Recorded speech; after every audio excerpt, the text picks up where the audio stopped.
Si Sunny lang ang senador na hindi makasuhan ni Duterte ng corruption. Kaya nagkakaintindihan kami. Kasi ayoko rin sa corrupt, ayoko rin sa magnanakaw. Itong pagnanakaw kasi na ito, mga kababayan ko, malala na sa bansa natin.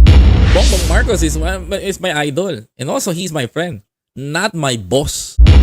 Alam mo, kada kausap ko si Sunny Trillanes, pinag-uusapan namin yung how to fight the corruption, mga kababayan ko. How to fight doon sa mga panunlabanan nitong mga korap. Honestly, mga kababayan ko, it's very hard to fight sa mga magnanakaw sa gobyerno.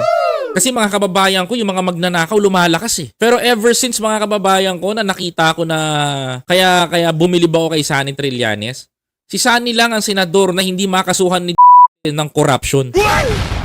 Siya yung senador na walang bahid. Kaya nagkakaintindihan kami. Kasi ayoko rin sa korap, ayoko rin sa magnanakaw.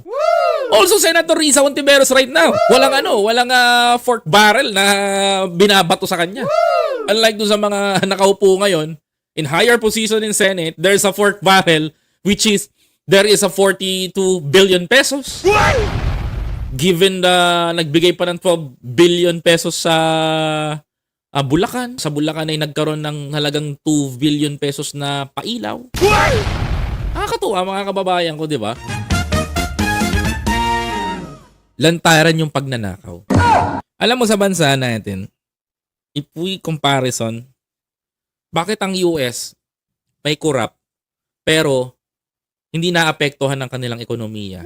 Let's elaborate this corruption. Itong pagnanakaw kasi na ito, mga kababayan ko, malala na sa bansa natin. Totoo lang, mga kababayan ko, sa totoo lang. Sabi dito, pati kaming mga Marcos supporter ko, hindi na kami naniniwala sa kanya. Nadamay na ang ating mahal na Pangulo ko. Totoo yan. That's true. Diba?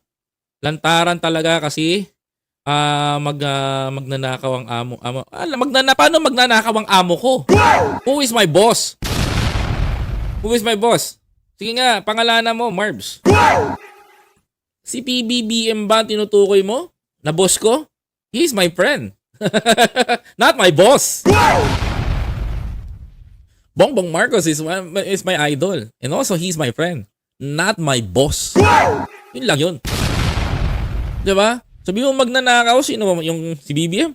2022, 2023, 2024, 2025 na ngayon. So may 2 years na lang si BBM. 4 years na si Bongbong Marcos nakaupo. Tanungin ko kayo, nabahiran ba si BBM ng pera sa kamay? Ang sagot, wala. Wala ni isang maipukol kay Pangulong Bongbong Marcos tungkol sa korupsyon because si BBM hindi magnanakaw.